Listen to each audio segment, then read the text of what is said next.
On April 4th, 1993, in the desert heat of Las Vegas, professional wrestling put on the most expensive-looking spectacle in the history of the industry. Roman columns, live camels, trumpeters in costume, announcers dressed in bedsheets, a parking lot transformed into an ancient Coliseum. It was designed to look like the grandest night the business had ever produced, and in a way, it was. But underneath all of that pageantry, underneath the togas and the flower petals and the manufactured grandeur, something was rotting. Something the company did not want you to see, because this was the night the biggest wrestling promotion on the planet stopped believing in its own future. This was the night a champion got betrayed on the biggest stage of his life. This was the night a legend showed up with a broken face hidden behind sunglasses and a story that nobody in the locker room believed. And this was the night a single harebrained spur-of-the-moment decision blew up an entire master plan and poisoned relationships that would stay poisoned for more than 30 years. The man they crowned that night was not supposed to be crowned. The man who lost was promised the world and handed nothing. And behind it all loomed a federal courtroom that threatened to send the owner of the company to prison and burn the whole empire to the ground. This is the dark truth behind WrestleMania IX, the betrayals, the lies, the desperation. The night the machine started to break down in front of 16,000 people, and almost nobody watching had any idea just how bad things really were behind the curtain. But to understand how it all went so wrong, you have to understand what the company was in that spring of 1993, because it was not the confident, world-conquering juggernaut it pretended to be. It was a wounded animal, and wounded animals do desperate things. Let us go back a year. WrestleMania VIII, held in the spring of 1992 inside the Hoosier Dome in Indianapolis, had felt like the top of a mountain. Hulk Hogan main evented against Sid Justice in front of more than 60,000 people. The Ultimate Warrior returned to a deafening roar. Ric Flair was the champion. Randy Savage won the title. The roster was stacked wall to wall with larger-than-life stars, men with enormous muscles and enormous personalities. It looked like the golden age would never end. And then, in the space of a single year, almost all of it collapsed. By the time the company rolled into Las Vegas for WrestleMania IX, the losses were staggering. Ric Flair was gone, having jumped back to the competition. The Ultimate Warrior was gone. The Legion of Doom was gone. Sid was gone. Jake the Snake Roberts was gone. The Natural Disasters were gone. One by one, the enormous chemically enhanced stars who had defined the previous decade of professional wrestling had vanished from the company. Some walked, some were pushed, but the effect was the same. The roster had been gutted. And the reason was not creative, the reason was fear. Because in the background, quietly at first and then very loudly, the federal government had come for the owner of the company. Vince McMahon was under investigation for the distribution of anabolic steroids to his wrestlers. A doctor named George Zahorian, who had worked closely with the company, had already been convicted, and the investigation was climbing the ladder, rung by rung, straight toward the top, toward McMahon himself. The man genuinely believed he might be going to prison. And when a man believes he might be going to prison, he starts making decisions with one eye on the courtroom instead of the arena. Suddenly, the enormous muscle-bound physiques that had sold 1 billion tickets became a liability. Suddenly, every wrestler who looked like a bodybuilder was a walking piece of evidence. And so the company began deliberately to change what it looked like. The gigantic steroid-era bodies were quietly de-emphasized. Younger, smaller, more athletic men were pushed to the front, men like Bret Hart, men like Shawn Michaels. It is hard to overstate how strange this made everything. For nearly a decade, the entire visual language of the company had been built on size. Bigger was better, bigger sold. The heroes were enormous, and the monsters were more enormous still, and the whole spectacle rested on the idea that these were superhuman beings from another plane of existence. That was the product. That was the promise. And now, almost overnight, the very thing that had defined the product had become the thing that could put the owner in a prison cell. The company was being forced to apologize for its own body, to shrink itself, to hide the very physiques it had spent years celebrating, all while a prosecutor built a case out of exactly those physiques. You could feel that contradiction bleeding into everything. The company still wanted the spectacle of the Giants because spectacle was in its blood, but it was terrified of what the Giants represented. So it tried to have it both ways. It kept trotting out enormous men while simultaneously trying to convince the world it had nothing to do with how those men got so enormous. That tension, that basic dishonesty at the heart of the operation, is the invisible engine underneath everything that went wrong in Las Vegas. Every bad decision on this show can be traced back to a company trying to be two opposite things at once and failing at both. This was the world WrestleMania IX was born into. A company that had lost most of its stars, was terrified of its own owner going to prison, and was trying to reinvent itself on the fly while pretending everything was perfectly fine. The togas and the camels in the Roman Coliseum were not confidence. They were a costume, a distraction, a very expensive way of hoping nobody would notice that the emperor had almost no clothes left. And it is worth talking about that costume for a moment, because even the presentation of this show, the very thing that was supposed to make it feel enormous and special, tells you how confused and desperate the company had become. They held it outdoors in the parking lot of Caesar's Palace. It was the first WrestleMania ever staged outdoors, and it remains the only one. They built a set meant to resemble a Roman Coliseum. They branded the entire event as the world's largest toga party. They renamed the ring announcer for the day, calling the legendary Howard Finkel by a mock Latin name for the occasion. They put the announcers in togas. They had a debuting broadcaster, a man who would go on to become the most respected voice the industry ever produced, forced to make his grand company debut wearing a bedsheet, and he was reportedly humiliated by it. Randy Savage was carried to the broadcast position on a couch held aloft by costumed guards, with women throwing flower petals in his path and feeding him grapes. The company clearly thought this would feel grand, regal, epic. Instead, to a great many people watching, it felt hokey. It felt like a fake wrestling event, trying desperately to look mainstream and prestigious, and landing somewhere closer to a bad theme party. The venue could not even hold that many people. The crowd of roughly 16,000 was one of the smallest in the history of the event. And here's the detail that says it all. The company begged the fans to show up in togas too, to wear bed sheets to a wrestling show, and the fans sensibly refused. Almost nobody in that crowd wanted to humiliate themselves on live pay-per-view by draping themselves in a sheet. The whole theme, the entire visual identity of the night, was something the audience quietly rejected. But the costume was the least of the problems, because once the bell rang, the deeper sickness in the company started to show itself match by match. Look at the shape of the card and you can read the whole crisis in it. The opening bout saw the reigning intercountry champion, a gifted young performer, lose by countout, a finish that protected nobody and thrilled nobody. A match involving a former world champion, a legend of a prior generation, was over in well under 4 minutes. A throwaway, a man of enormous history, dispatched in the time it takes to tie your shoes. Everywhere you looked, there were half-finished feuds, rushed finishes, disqualifications, countouts, the booking equivalent of a shrug. These are the signs of a company that does not know what it is doing, that is booking week to week out of fear rather than building anything with confidence. When a promotion believes in its own direction, the finishes are clean and the stories are clear. When a promotion is panicking, the finishes get murky and the matches get short because nobody in charge wants to fully commit to anything in case the ground shifts under them again. WrestleMania IX was full of those murky, non-committal finishes, and that was not an accident. It was the sound of an organization holding its breath. Which brings us to a giant.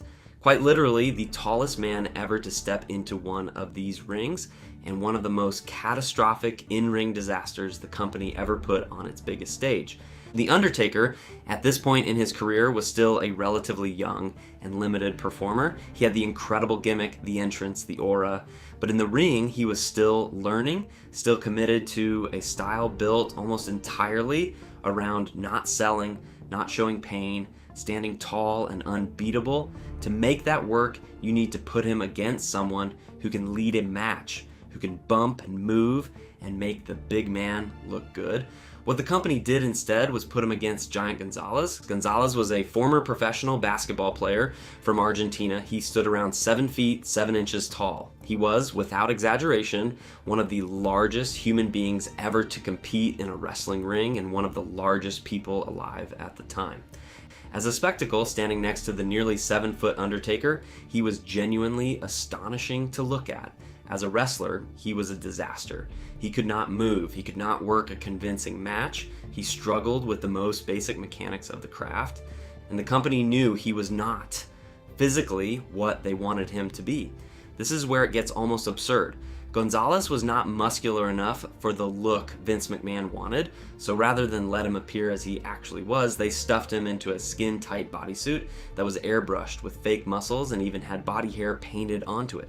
This was the man they chose to stand across the ring from their up-and-coming monster babyface on the grandest stage of the year. The match that resulted is regularly cited as one of the very worst in the entire history of WrestleMania. It was slow, it was clumsy, it was full of miscues and awkward moments.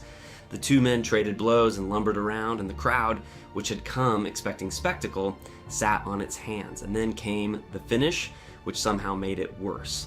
Gonzalez pulled out a cloth soaked in chloroform and pressed it over the Undertaker's face, knocking him out. The Undertaker won by disqualification. It remains the only disqualification victory in the Undertaker's entire legendary WrestleMania streak. Every other win in that streak came clean, by pinfall or submission. This one, the ugliest, came by default because there was simply no other believable way to end it. The whole thing was a monument to a company that had begun to value the illusion of spectacle over the substance of good wrestling. It was style chasing style, with nothing underneath. And it would not be the last time that night the company chose the flashy, hollow choice over the right one. And here's the cruelest part of the Gonzalez story. The man himself was not a villain. He was not lazy. He was a genuinely enormous human being who had been handed a job he was never equipped to do, dressed in a painted-on muscle suit because his real body was not good enough for the fantasy his employers wanted to sell, and then marched out in front of the entire wrestling world to sink or swim. He sank. Of course he sank. He was set up to fail by a company obsessed with size at exactly the moment size was becoming its greatest legal liability. There is that contradiction again, right in the middle of the ring. The company was terrified of what giant bodies represented in a courtroom, and yet it could not stop reaching for the biggest man it could find, painting fake muscles onto him and hoping the sheer spectacle of his size would paper over the fact that he could not wrestle. It is the whole disease of this show compressed into one lumbering doomed match.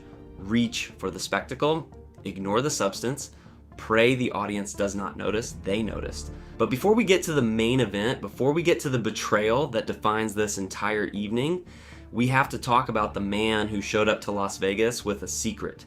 A man hidden behind a pair of dark sunglasses, carrying an injury he did not want anyone to look at too closely, in a story about how he got it that nobody in the business seems to believe to this day. Because Hulk Hogan almost was not at WrestleMania IX at all. Remember, Hogan had been effectively absent from active competition since the previous WrestleMania. The steroid scandal had made him radioactive. He had gone in front of the public and denied taking steroids, a denial that would later collapse spectacularly, and the general public had turned on him for it. He had lost a great deal of muscle mass. He had drifted toward Hollywood and film projects. And for all intents and purposes, the great Hulk Hogan, the man who built the modern wrestling boom, was on his way out the door. And yet here he came back for WrestleMania IX, booked in a tag team match alongside his best friend, Brutus Beefcake, against the reigning tag champions. It was, on paper, a modest return, a mid-card nostalgia act, but even that modest return nearly did not happen. Because a couple of days before the show, Hogan turned up with his face smashed in. His orbital socket was broken. His eye was nearly swollen shut. By his own account, he needed a 2-hour surgery and a large number of stitches to put his face back together. The company's on-screen explanation was that the villains he was feuding with had hired thugs to jump him. That was the storyline. The reality was murkier and, depending on who you believe, far more interesting. Hogan's own version, which he has repeated for decades and put in his book, is that he was in a jet ski accident.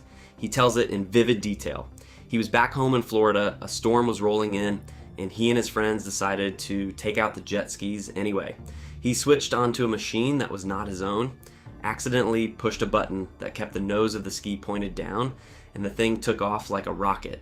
He hit a swell, got launched, and the heavy watercraft came down and smashed him in the face, fracturing his orbital socket and nearly knocking him unconscious. He says his life jacket kept floating him back up into the path of the ski just as it came down. That is his story, and a great many people in the wrestling business simply do not buy it. The alternative version, whispered for 30 years and given fresh oxygen in recent times, is uglier. In this telling, the black eye did not come from a jet ski at all. It came from a fist. So specifically, the fist of Randy Savage. The story goes that Savage discovered his estranged wife had been staying at Hogan's home that Hogan had not told him, and that when Savage confronted Hogan about it, he settled the matter by punching him in the eye. Savage was at WrestleMania IX, sitting at the announce position in his toga, riding in on that couch. And for years, the men who traveled with Savage have quietly indicated that they believed his version, not Hogan's. In a recent documentary about this very event, one wrestler who rode the roads with Savage said plainly that he had long believed the Macho Man's account. The Undertaker himself, reflecting on it, noted that it was common knowledge the two men did not get along and suggested Hogan should have simply ducked the question rather than tell a story that invited so much doubt. Hogan, for his part, has never wavered. He insists Savage bought a false story and that there was never any fight between them.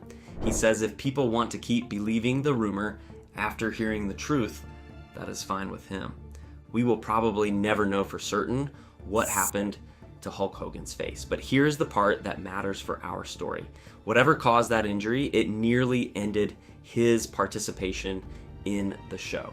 When McMahon saw the state of Hogan's face, he reportedly told him he could not wrestle, and what Hogan did next tells you everything about the culture of this business in this era. By Hogan's own account, in order to get medically cleared to compete, he lied to the commission doctor. He told the doctor the injury was not real. He claimed the black eye and the stitches were all makeup and fake stitches, part of a wrestling storyline in which Savage was supposed to have beaten him up. He asked the doctor to keep it quiet so as not to spoil the angle. And the doctor, according to Hogan, believed him and cleared him to wrestle a man with a freshly broken orbital socket. Think about that. A performer with a legitimately fractured face talked his way past medical clearance by claiming his real, serious injury was a work. And the company let him go out and compete. That is the environment WrestleMania IX took place in, a place where the truth was whatever got you into the ring, and safety came a distant second to the show. So Hogan wrestled his tag match, carried in large part by his partner, and there was already controversy in that bout too, involving a disputed finish and a manager inserting himself as a referee. But that tag match and Hogan's smashed face and his lie to the doctor were all just the appetizer. Because the real story of WrestleMania IX, the betrayal that has echoed for over 3 decades, was still to come. And at the center of it stood a man who had done everything right, who had been promised the future, and who was about to have it ripped away from him in the cruelest way imaginable. His name was Bret Hart. And on the night of April 4th, 1993, he walked into Caesar's Palace as the champion of the world, believing he was the future of the company. He would walk out having learned that his own bosses had lied to him. To understand the depth of the betrayal, you have to understand what Bret Hart represented in that moment. He was, in many ways, the answer to the company's entire crisis.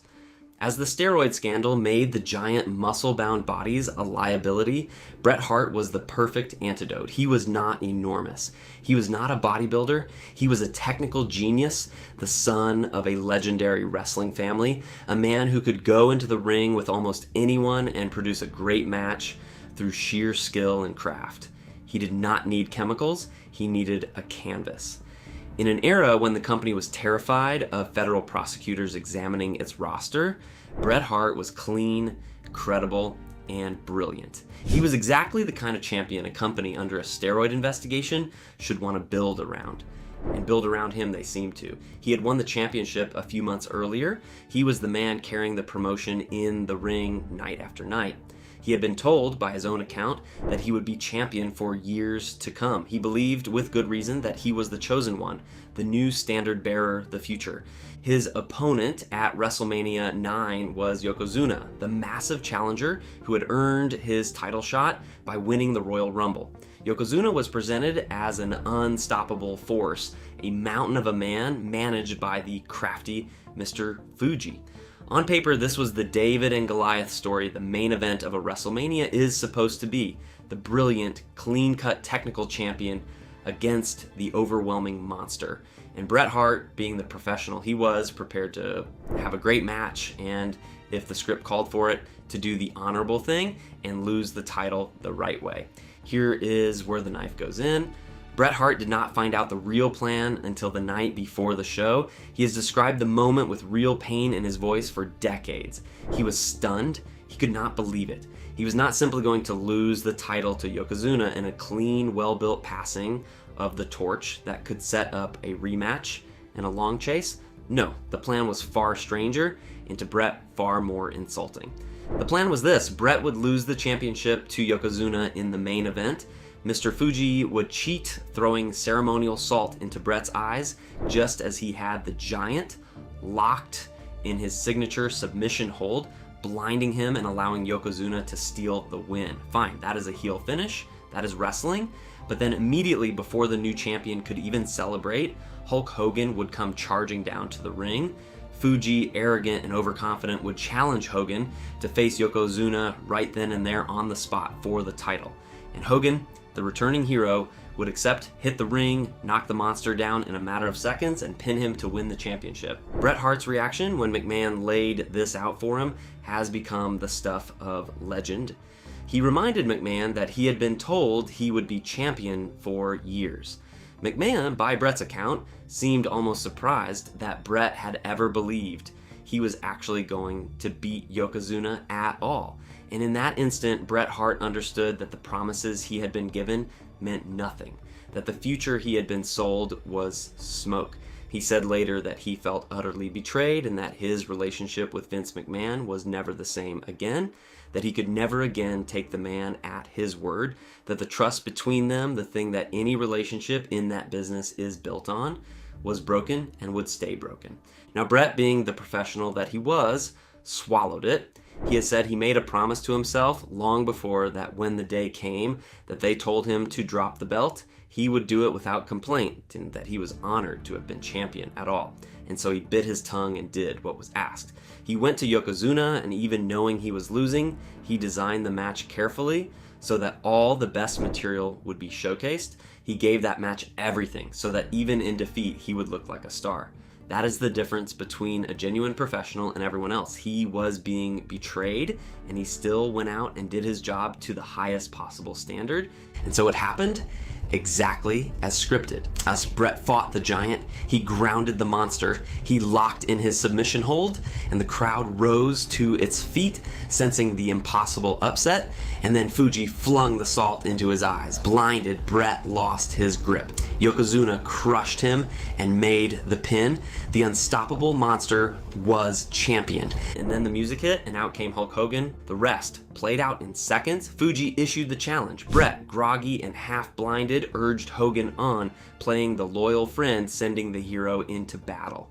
The bell rang. Yokozuna's manager tried to interfere. The salt was turned back on the giant, and Hogan dropped his big leg and pinned the man who, moments earlier, had been built up as the most dominant force in the entire company. In roughly 20 seconds, Hulk Hogan was the champion of the world. Read that back. The company spent months building Yokozuna as an unbeatable monster. He won the title in a dramatic cheating finish. And then before the ink was even dry, they had him flattened and pinned in about 20 seconds by a part-time returning star with a broken face hidden behind the storyline. In a single sequence, they buried their new monster champion, and they buried the brilliant young technician they had spent the previous year building as the future. Two men sacrificed. And for what? For a photograph of Hulk Hogan holding the belt over his head one more time. The crowd in the building popped for it, of course. It was Hulk Hogan. But the reaction in the wider wrestling world was something else entirely.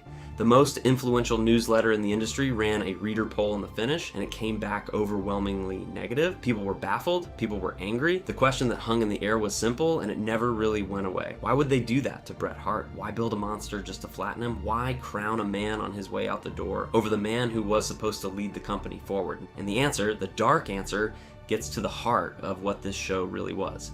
And the company did not believe in its own future. It did not trust Bret Hart to draw money as champion. At least not yet. It looked at the sinking attendance, the falling pay-per-view numbers, the loss of all those stars, the federal case bearing down on the owner, and in a moment of fear, it reached backward. It reached for the safe, familiar, proven face of the past instead of committing to the future it claimed to be building. WrestleMania IX was the company admitting in the middle of its own biggest show that the future it had been constructing did not yet feel safe enough to trust on its own. But even that betrayal, as brutal as it was, is not quite the full picture. Because the truly poisonous part, the part that turned a bad booking decision into a 30-year blood feud, came in the weeks after WrestleMania. And it revolves around a promise that, depending on who you believe, was either broken by Hulk Hogan or never really existed. In the way Bret understood it. Here's what we know. Whatever the reasoning at WrestleMania, the plan coming out of it was that Hogan's reign would be short. He was wrapping up his run and heading out the door. He would drop the title fairly quickly. The only question, and it turned out to be the question that mattered, was who he would drop it to. According to Bret Hart, the plan McMahon laid out to him afterward was the plan that would have made everything worth it. In late May, Bret and Hogan were brought together in Halifax for a photo shoot at a television taping. They staged a mock tug-of-war over the championship belt, the classic image used to promote a future title match. Bret understood this to mean that he and Hogan were being set up to headline the biggest show of the summer. And days later, by his account, McMahon called him and confirmed it. Bret would win a tournament that June, and then he would take the title from Hogan at the big summer event in August. Hogan would put him over in the middle of the ring. The torch would finally, properly be passed. The future would arrive. Bret has described the phone call in almost loving detail. McMahon told him he would wrestle Hogan, lock him in the sharpshooter, and Hogan would submit clean in the center of the ring. For Bret, this was the vindication. This was the moment that would justify swallowing the betrayal at WrestleMania. He had done the honorable thing, and now he was going to be rewarded with the biggest win of his life against the biggest star in the history of the business. And then, roughly 10 days later, McMahon called again, and this time the news was very different. By Bret's account, McMahon warned him that he was about to say something that would make him extremely angry, and then he told him Hogan was refusing. Hogan would not drop the title to Bret Hart. Hogan would not even wrestle him. And the reason that has fueled Bret Hart's rage for over 30 years was that Hogan supposedly said Bret was not in his league, that he was not on Hogan's level, that putting Bret over would not draw money and was beneath him. Hogan's camp tells a different story. Hogan has always insisted that the plan, from his end, was only ever to drop the title back to Yokozuna, that he never agreed to anything else, and that he was unaware of any promise made to Bret. A longtime company executive backed part of Hogan's version, saying Hogan felt there was more money in a rematch against the monster heel Yokozuna than in a match between two good guys, which was a matchup Hogan disliked on principle. And when all three men, Hogan, Bret, and McMahon, eventually sat down in a room together, McMahon reportedly looked at Bret and told him that the future title match was something Bret only thought he had heard, that it had never actually been promised. And so which is it? Did Hogan selfishly torch a plan that would have elevated the company's future because his ego could not accept losing to a smaller man? Did McMahon promise Bret something he never intended to deliver and then hang Hogan out to dry as the villain? Or did Bret simply mishear and build a 30-year grudge on a misunderstanding? The truth is probably tangled up in all three, but here is what is not in dispute. Hogan never did drop the title to Bret Hart. He never wrestled him. Instead, Hogan lost the championship right back to Yokozuna at that June event in a match with a ridiculous finish involving a fireball fired from a fake camera. and then Hogan left the company altogether and did not come back for the better part of a decade, resurfacing eventually as the enemy in the rival promotion. The great master plan, the Hulk Hogan versus Bret Hart summer showdown that the Halifax photo shoot had teased, never happened. It became one of the great lost matches, a promotional photo session for a bout that existed only in the imagination, and Bret Hart never forgot, not in 30 years. Even after Hogan's death, Bret carried the grudge. He has called Hogan a backstabbing, knife-wielding piece of garbage. He has described the WrestleMania IX finish as the kind of phony, self-serving scenario that only Hogan's ego could dream up, the hero riding to the rescue and stealing the belt and the spotlight in one motion. He has said that Hogan never had a shred of respect for him. When the two men crossed paths after Hogan's match at that June event, Bret confronted him. By Bret's telling, he stood there with his hand out to shake, waiting nearly half a minute, and Hogan would not even look at him. That is the real dark truth of WrestleMania IX. Not just the toga party, not just the terrible giant, not just the broken face and the lie to the doctor. The real darkness is what the night did to the people inside it. It took a company's fear and turned it into a decision that buried two futures to protect one past. And it took a young champion who had done everything right and taught him that his own bosses would lie to his face and break their word. It planted a grudge so deep that it outlived the man who caused it. And it is worth sitting for a moment with what this night meant for the men at its center, because the aftermath is its own kind of tragedy. For Bret Hart, WrestleMania IX was the beginning of a permanent fracture in his trust. He would go on to become one of the greatest champions the company ever had. He would have legendary matches. He would carry the promotion through hard years. But he never again fully trusted the man he worked for. And if you know anything about how Bret Hart's story with that company would eventually end years later, in an even more infamous act of betrayal in a building in Canada that would give its name to one of the most notorious double crosses in the history of the business. You can see the roots of it right here in the desert in 1993. The lesson he learned at WrestleMania IX, that the promises meant nothing, that he could be betrayed at any moment for business reasons, was a lesson that would be violently confirmed later in his career. This was the first cut, and the first cut, they say, is the one that teaches you never to turn your back again. There's a bitter irony buried in all of this. The whole reason the company had elevated Bret Hart in the first place was that he was safe, he was clean, he was the answer to the steroid nightmare, the credible technician who could carry a company that could no longer safely rely on chemical giants. He was, in the truest sense, the future the moment demanded. And on the single biggest night of that year, the company took the man it had chosen as its safe harbor, and it threw him overboard for the very kind of star it was supposedly moving away from. It reached past the clean-cut future and grabbed the compromised past. It told the world, in effect, that even now, even under a federal microscope, even with everything at stake, it still did not truly believe a smaller man could carry the load. That message, delivered on the grandest stage, landed on Bret Hart like a stone. He had been told he was the answer, and then he had been shown that when it counted, the company would still rather have the old magic than the new truth. For Yokozuna, the man they built into an unstoppable monster, only to have him pinned in 20 seconds by a part-timer, WrestleMania IX was a strange kind of insult wrapped in a coronation. He got the belt back within weeks, and he would have a long and dominant reign as champion afterward, so it worked out in the end. But that image of the great monster being flattened in the blink of an eye moments after his biggest triumph undercut the very aura the company had spent so much effort constructing. They protected Hogan's ego at the direct expense of their monster's credibility. And in a business that runs on credibility, that is a debt you pay eventually. For Hulk Hogan, WrestleMania IX was the last gasp of an era. He got his photograph, he held the belt over his head one more time in front of a WrestleMania crowd, but the boom he had once created was over, and his brief reign did nothing to bring it back. Business did not turn around. The magic was gone. Within months, he was out the door, off to become a villain elsewhere. And the company he left behind was still stuck in its slump, still under the federal cloud, still trying to figure out what it was going to be.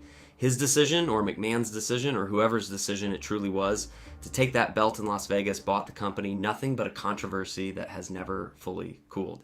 And for Vince McMahon, the man whose fear hung over the entire proceeding, the story had one more twist.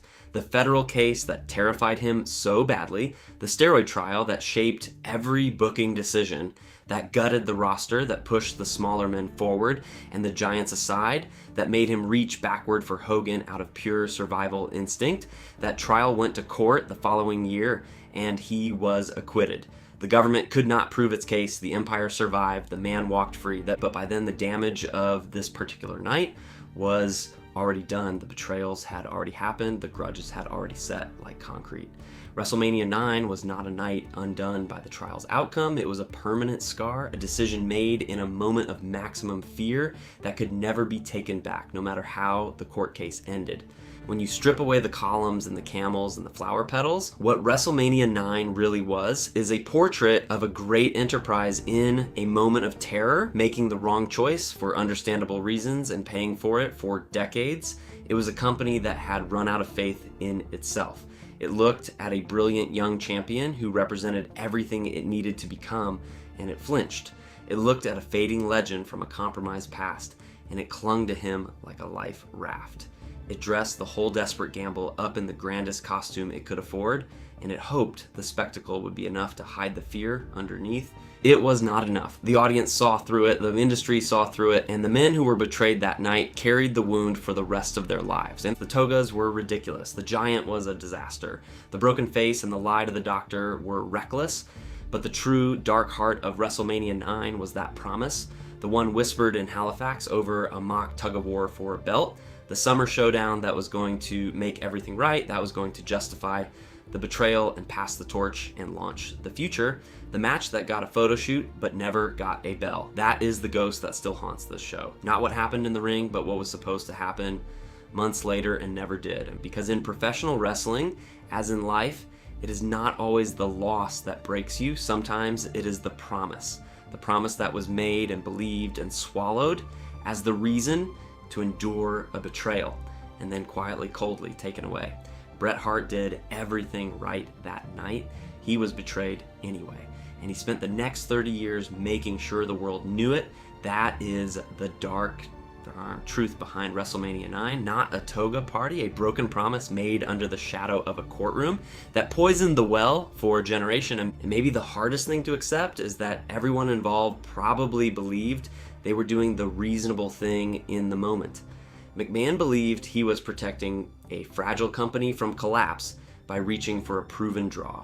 Hogan believed he was doing the business a favor with a clever, crowd-pleasing swerve, and that a rematch with the monster made more money than losing to a smaller man. Even the decision to hide the failing physiques and shrink the product came from a real and rational terror of federal prison. None of it was cartoon villainy, it was fear and ego and short-term thinking, all braided together on the one night when the whole world was watching. That is what makes it a genuine tragedy rather than a simple scandal. Nobody set out to ruin anything. They set out to survive. And in surviving, they broke something that did not need to break and hurt a man who did not deserve to be hurt, and they did it all under the brightest lights they had.